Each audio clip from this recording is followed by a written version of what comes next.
اس روزے کو بھی اللہ نے اسی لیے فرض کیا ہے تاکہ ہمارے اندر تقوی، اللہ کا بھے آ جائے، اللہ کا ڈر آ جائے۔ قرآن کہتا ہے یا ایھا الذین آمنوا اتقوا اللہ، یا ایھا الذین آمنوا کتب علیکم الصیام کما کتب علی الذین من قبلکم لعلکم تتقون۔ اے مسلمانوں، اے ایمان والو، اے مسلمانوں، تمہارے اوپر رمضان کے روزے فرض کر دیے گئے جیسے تم سے پہلے کے لوگوں پر فرض کر دیے گئے تھے۔ یہ روزے ہم نے تمہارے اوپر اس لیے فرض کیے لعلکم تتقون، تاکہ تمہارے اندر تقوی پیدا ہو جائے، تاکہ تمہارے اندر اللہ کا بھے آ جائے، تاکہ تمہارے اندر اللہ کا ڈر آ جائے۔ یہ روزے کو اللہ کے ڈر کی وجہ سے ہی لوگ پورا کرتے ہیں، ورنہ دیکھو کوئی نہیں دیکھ رہا ہے، بیوی میکے گئی ہے، بچے پڑھنے گئے ہیں، ماں باپ بھی گھر میں نہیں ہے، اکیلے ہو آپ، لیکن روزے سے ہو، سحری کھائی ہے، دن کے 12 بجے پیاس لگ رہی ہے، فریج موجود ہے، لیکن فریج کھول کر اس کا پانی اس لیے نہیں پیتے ہو، بیوی نہیں ہے تو کیا ہوا، ماں باپ نہیں ہے تو کیا ہوا، بچے نہیں ہے تو کیا ہوا، میرے دوست نہیں ہے تو کیا ہوا، کوئی نہیں دیکھ رہا ہے، چاہے تو ہم پی سکتے ہیں لیکن ہم پانی کو اس لیے نہیں پی رہے ہیں کیونکہ ہم کو اللہ دیکھ رہا ہے، اللہ کے ڈر سے ہم پانی پینے سے رکے ہوئے ہیں۔ نہیں، یہ لوگ دیکھیں نہ دیکھیں، اللہ تو دیکھ رہا، اگر ہم نے روزہ توڑ دیا، اگر ہم نے پانی پی لیا تو ہمیں گناہ پڑے گا۔ فرمایا یہی ڈر پیدا کرنے کے لیے، اپنا بھے پیدا کرنے کے لیے ہم نے روزہ فرض کیا ہے، اور یہ 1 مہینہ جب تمہارے اندر اللہ کا بھے رہے گا، اللہ کا ڈر رہے گا، تو پورے سال تم اللہ سے ڈرو گے، اللہ کا بھے کھاؤ گے۔ فرمایا لعلکم تتقون، یہ روزے تمہارے اوپر اس لیے فرض کیے تاکہ تم اللہ سے ڈرنے والے بن جاؤ، اللہ کا بھے تمہارے اندر آ جائے۔ پھر اس میں کچھ آسانیاں بھی پیدا کر دی ہیں۔ اگر تم مریض ہو یا سفر میں ہو، مریضاً والا سفر فعدۃ من ایام اخر، تو تم ان دنوں میں روزہ چھوڑ سکتے ہو۔ اگر بیمار ہو جاؤ تو روزہ چھوڑ سکتے ہو، اگر سفر میں ہو تو روزہ چھوڑ سکتے ہو، لیکن ان چھوٹے ہوئے روزوں کو رمضان کے بعد تمہیں پورا کرنا پڑے گا۔ اگر کوئی عورت اپنے بچے کو دودھ پلاتی ہے اور اس کو ڈر ہے کہ اگر میں روزہ رکھوں گی، کچھ کھاؤں گی پیوں گی نہیں تو میرا بچہ بھوکا رہ جائے گا، ماں جب کھائے گی تو دودھ بنے گا، جب کھائے گی نہیں تو پستانوں میں دودھ کہاں سے آئے گا، تو اس بچے کی پرورش کے لیے، اس بچے کی غذا میں دودھ کی کمی نہ ہونے پائے، اس لیے محمد رسول اللہ اجازت دیتے ہیں کہ ایسی عورت جو بچے کو دودھ پلاتی ہے وہ رمضان کے مہینے میں روزے ترک کر دے، جب یہ بچہ دودھ پینا چھوڑ دے اس کے بعد وہ چھوٹے ہوئے روزوں کو پورا کر لے۔ اگر کوئی حاملہ عورت ہے جس کے پیٹ میں حمل ہے تو ماں جب کھائے گی تو بچے کو لگے گا پیٹ میں، اگر اس کو یہ ڈر ہے کہ ہم روزہ رہیں گے تو بچے کی صحت پر فرق پڑے گا، بچے کی نشو نما نہیں ہو پائے گی، بچے کا وزن کم ہو جائے گا، تو ایسی حاملہ عورت کے لیے بھی رخصت دے دی ہے کہ وہ بھی روزہ چھوڑ سکتی ہے۔ ہاں جب وضع حمل ہو جائے تو پھر دودھ پلائے گی، اس لیے اس میں 1 سال کے روزے چھوٹ جائیں، اگلا سال آ جائے رمضان کا، پھر وہ روزے بھی چھوٹ جائیں، دودھ پلاتے ہوئے پھر 1 اور سال دودھ پلاتے پلاتے روزے چھوٹ جائیں تو تم روزے چھوڑتی چلی جاؤ، کوئی فرق نہیں، لیکن جب تمہیں موقع ملے، جب بچہ دودھ چھوڑ دے اس کے بعد چھوٹے ہوئے سارے روزوں کو تمہیں پھر سے پورا کرنا پڑے گا۔ میرے پیارے ساتھیوں، غور کرنے کی بات ہے، لیکن یہ روزوں کا مقصد یہ بتایا تمہارے اندر تقوی پیدا ہو جائے، اللہ کا ڈر تمہارے اندر پیدا ہو جائے۔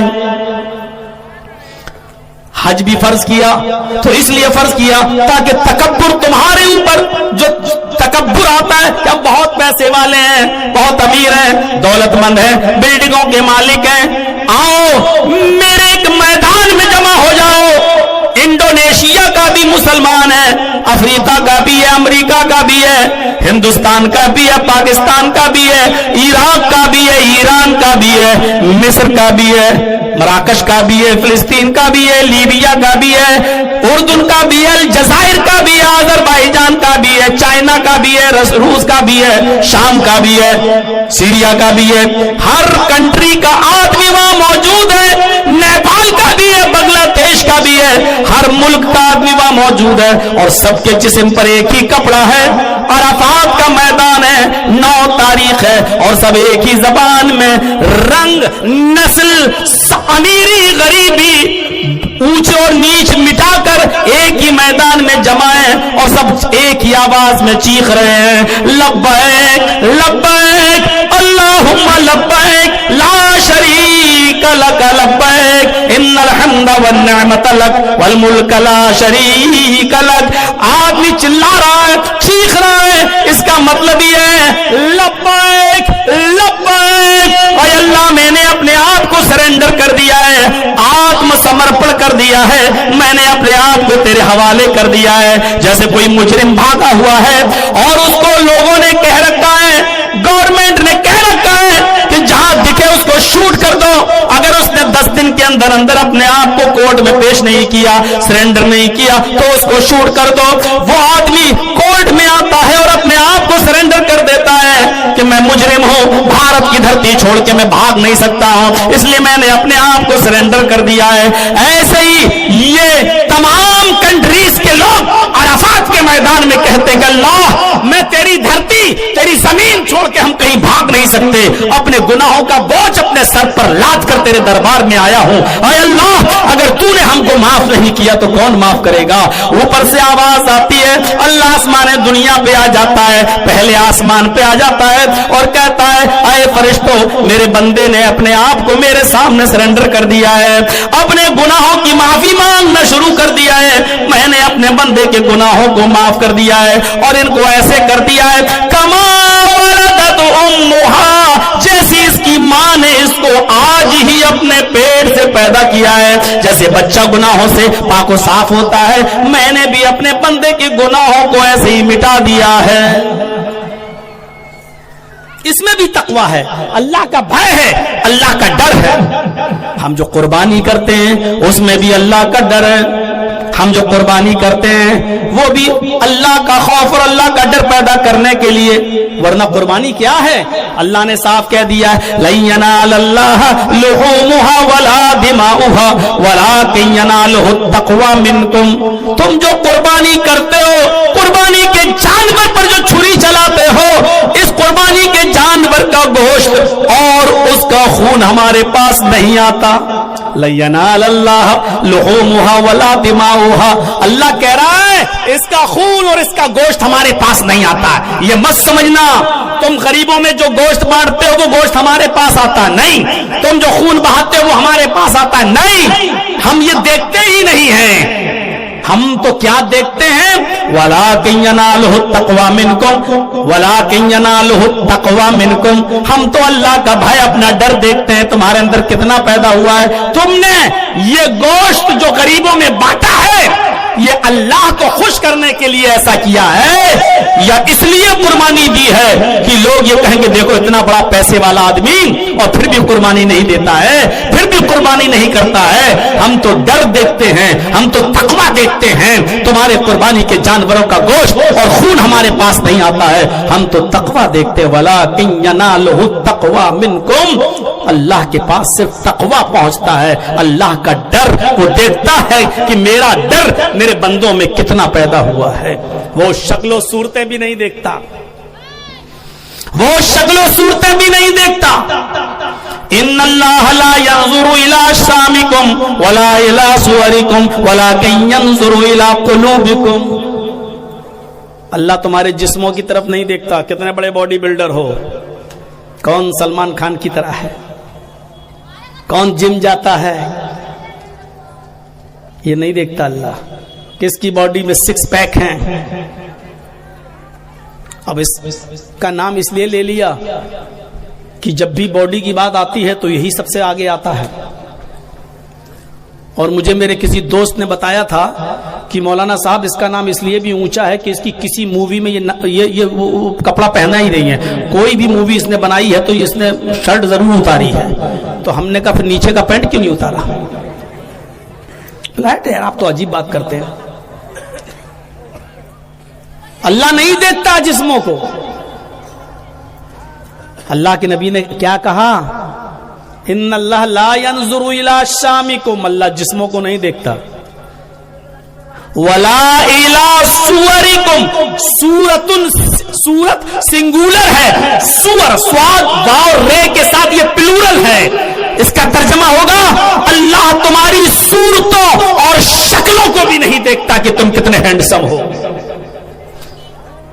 کون سی کریم سے اور کون سے فیس واش سے اپنا چہرہ دھل کے آئے ہو.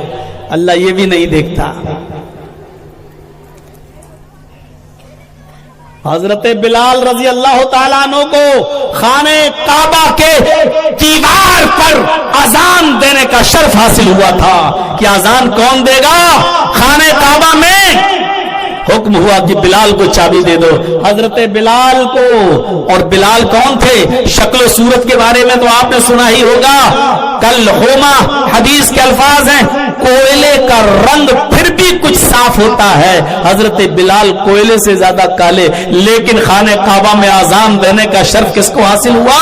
حضرت بلال کو. اللہ شکل و صورتیں نہیں دیکھتا. وَلَٰكِن يَنظُرُ إِلَىٰ قُلُوبِكُمْ، وہ تمہارے دلوں کا تقویٰ دیکھتا ہے. صرف مدینے میں حضرت بلال نے مسجد کے اندر اتنا کہا تھا، اے اللہ کے رسول، میں نے اپنی کنٹری چھوڑی، اپنا ملک چھوڑا اور میں آپ پر ایمان لایا. نکاح کی اتنی اہمیت اور شادی کی اتنی فضیلت آپ نے بیان کی، میں بھی چاہتا ہوں نکاح کروں. آپ نے فرمایا جو شخص اللہ سے پاک اور صاف حالت میں ملنا چاہتا ہے اس کو چاہیے کہ وہ نکاح کر لے. اللہ سے پاک اور صاف حالت میں ملنے کے لیے نکاح ضروری ہے، شادی ضروری ہے.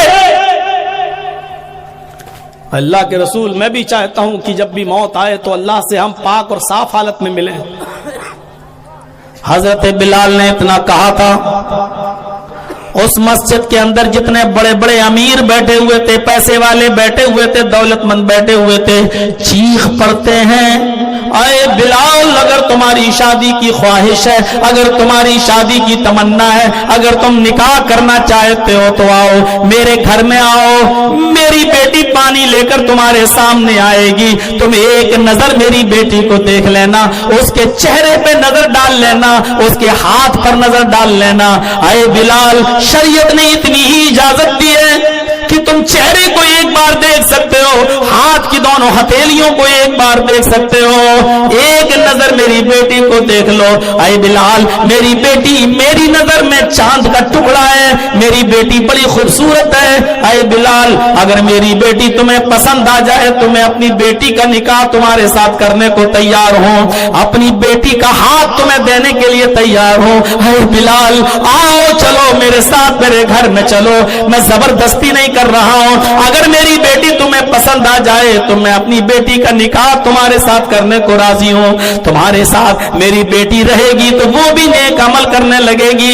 اے بلال، تمہارے بارے میں ہم نے سنا ہے، اللہ کے نبی نے فرمایا، بلال دنیا میں تم کون سا عمل کرتے ہو، کون سا نیک کام کرتے ہو کہ جب مجھے اللہ نے جنت دکھائی تو جنت کے اندر میں نے تمہارے جوتوں کی آواز سنی، تمہارے جوتوں کی آواز میرے کانوں میں گئی. میں نے پوچھا یہ کس کے جوتوں کی آواز ہے؟ فرشتوں نے بتایا کہ یہ حضرت بلال کے جوتوں کی آواز ہے. اے بلال، تمہارے اللہ نے تمہیں جنت دے رکھی ہے، اللہ نے نبی اکرم سے تمہیں جنت دینے کا وعدہ کر لیا ہے. اے بلال، تمہارے نکاح میں میری بیٹی آ جائے گی تو وہ بھی جنتی بن جائے گی، وہ بھی نیک عمل کرنے والی بن جائے